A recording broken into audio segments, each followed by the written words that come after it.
कहा कि सिक्योरिटी में काम करना है, बिल्डिंग की सिक्योरिटी में, और उसके बाद इनको धोखा देकर ले जाकर वॉर फ्रंट पर रशिया यूक्रेन की जहां जंग हो रही है वहां पर इनको लेकर चले गए।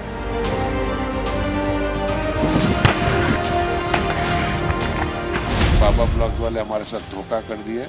हमारे को बोले थे हेल्पर की जॉब है, लेकिन यहाँ लेके आके हमारे को मिलिट्री में डाल दिए। हम लोग इस वक्त यूक्रेन के अंदर है, फ्रंट लाइन पे फाइट कर रहे हैं। जंग के मैदान में उनको छोड़ दिया गया, फायरिंग हुई उनके ऊपर। आप जाकर आप भाई को बोलो कि मेरी हेल्प करो, मेरे को यहाँ पर ये लोग ऐसा गन पॉइंट पर बोल रहे हैं कि फ्रंट लाइन पर जाने वाले हैं, आप लोग को जाना है अब वो जनवरी में।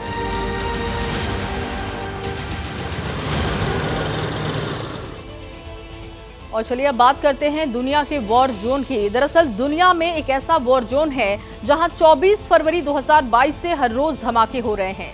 एक से एक विनाशक हथियारों से तबाही मचाई जा रही है। पूरी दुनिया बारूद की अग्नि वर्षा देख रही है। लेकिन यूक्रेन और रूस के बीच जंग अभी खत्म नहीं हुई। इस बीच हैदराबाद के सांसद और AIMIM पार्टी के चीफ ओवैसी ने रूस यूक्रेन जंग से जुड़ी एक सनसनीखेज जानकारी दी है। ये जानकारी क्या है, इस रिपोर्ट में आपको दिखाते हैं।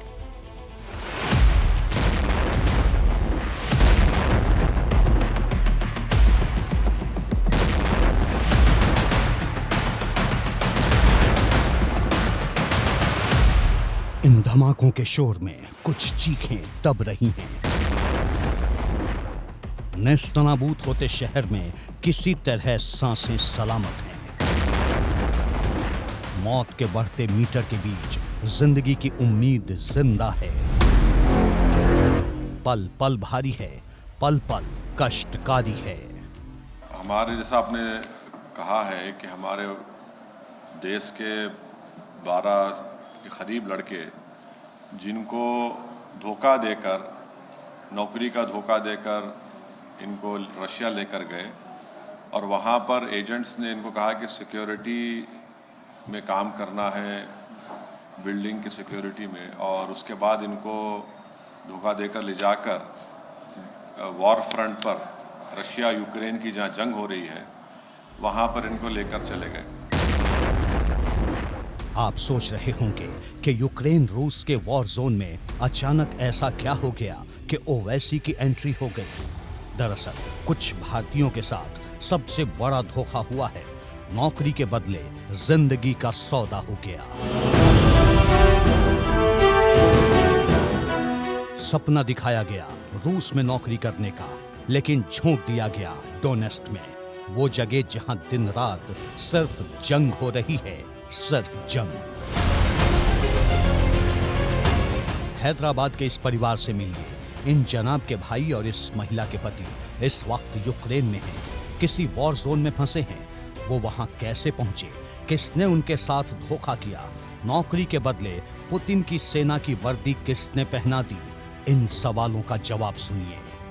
एक लड़के से 3-3 लाख रुपए के ऊपर लिया, जिसमें से फर्स्ट बैच जो गया था इनका, हैदराबाद का मेरा भाई था, एक यूपी का एक लड़का था, कश्मीर का एक लड़का था। ये फर्स्ट बैच गई थी 12 नवंबर को।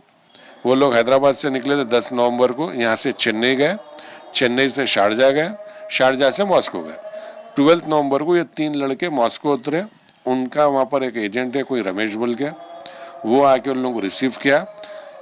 12 नवंबर को जब ये मॉस्को पहुंचे, 13 नवंबर को इनसे एग्रीमेंट कराया गया, जिससे ये एक तो रशियन लैंग्वेज नहीं आती उनको, सेकंड वहाँ का वेदर नहीं मालूम, वहाँ के लोग नहीं मालूम। ये लोग बोले यहाँ साइन कर दो, आपका यही काम है बोला। ये लोग बगैर कुछ ट्रांसलेशन किए कि उनको टाइम भी नहीं दिया गया उतना, उसके बाद वो लोग साइन कर लिए। पीड़ित परिवार ने ओवैसी से संपर्क साधा। ओवैसी ने जिम्मेदारी निभाई, मामले को सार्वजनिक किया और भारत सरकार से 3 पीड़ितों के रेस्क्यू की गुहार लगाई। लेकिन ये आंकड़ा सिर्फ 3 तक सीमित नहीं है। रूस में आर्मी हेल्पर की नौकरी के झांसे में आकर कई और लोग रूसी सेना की वर्दी पहन चुके हैं। झूठ बोलकर ट्रेनिंग कैसे करवाई गई, ये भी सुनिए। 2 दिन के बाद हमारे को फोन आया कि भैया के हमारे को यहाँ पर आर्मी का ड्रेस पहनाया जा रहा है, हमारे को आर्मी ट्रेनिंग दे रही है। जब उससे एजेंट से मालूम किया तो एजेंट बोला is a part of training, ये एक ट्रेनिंग का पार्ट है जिसकी आपको 2-3 महीने ट्रेनिंग करना पड़ेगा, उसके बाद जो है आपको जो जॉब बोले थे वही जॉब पे रखेंगे। तो फर्स्ट 15 to 20 डेज ये मॉस्को से 20 किलोमीटर पे ट्रेनिंग दी है, फिर वहाँ से एक 500 किलोमीटर पे ट्रेनिंग दी है, फिर 15-20 डेज, फिर वहाँ से रोस्टो बोल के एक जगह है वहाँ पर जो यूक्रेन बॉर्डर के करीब है, वहाँ पर आपको लास्ट ट्रेनिंग है बोल के यहाँ पर लेके गए, वहाँ पर भी करीब 20 दिन ट्रेनिंग दी है वहाँ पर। उसके बाद क्या करे, रात में ये बताया कि हमारे को आगे जाना है ट्रेनिंग को, सीधा यूक्रेन में लेके जाके छोड़ दिया।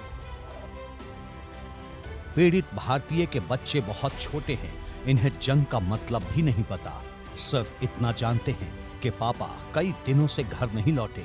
इस मासूम को क्या पता जिनके लिए पापा ने घर छोड़ा उनसे मिलने के लिए तरसना पड़ जाएगा।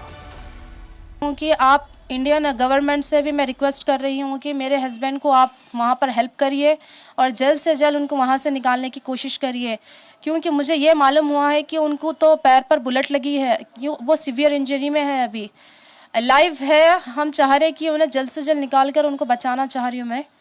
मैं आप सबसे दरख्वास्त कर रही हूँ कि आप उन लोगों की जान बचा लीजिए। तो क्या यूक्रेन और रूस की जंग में हिंदुस्तानी लड़ रहे हैं? क्या रूस की कुख्यात वैगनर आर्मी में छल से भारत के लोगों को भर्ती कर लिया गया है? क्या है उन तस्वीरों का सच जिसमें कुछ भारतीय रूसी सेना की वर्दी पहने दिखाई दे रहे हैं? अब देखिए, सवाल यह है कि ओवैसी के दावे में आखिर कितनी सच्चाई है।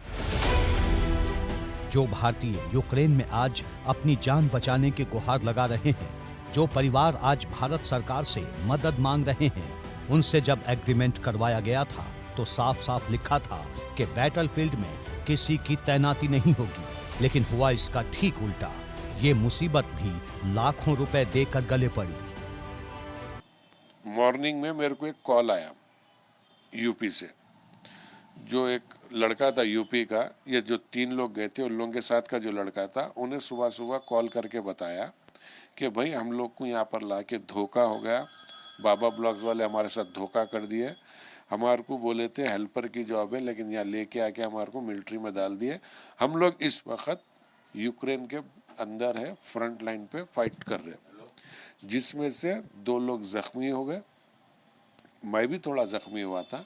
मैं पीछे भाग के आया और आपको कांटेक्ट कर रहा हूँ। मेरा नेक्स्ट वीडियो या मैसेज जो भी रहेगा मेरे को नहीं मालूम, या लेकिन हमारी जान खतरे में है। जाहिर है भारत सरकार अब इस मामले को देख रही है। मुमकिन है कि बहुत जल्द तीनों भारतीय वतन वापसी कर लें, लेकिन अभी तो उस चेहरे का सस्पेंस बाकी है जिसने रूस बुलाकर सबसे बड़ा धोखा दिया। जैसे ही घड़ी का काटा दोपहर 2:30 पे आए, बबीता जी का दिल सास बहू साजिश के लिए मचल जाए। और ये है इनकी बहू, पूरे दिन ऑफिस की टेंशन हो जाए गॉन जब ये करें अपना फेवरेट शो फ्री टाइम पे ऑन। इनकी तरह आप भी देखिए अपना फेवरेट शो अपने टाइम पर और डाउनलोड कीजिए एबीपी लाइव ऐप अपने स्मार्ट टीवी पर।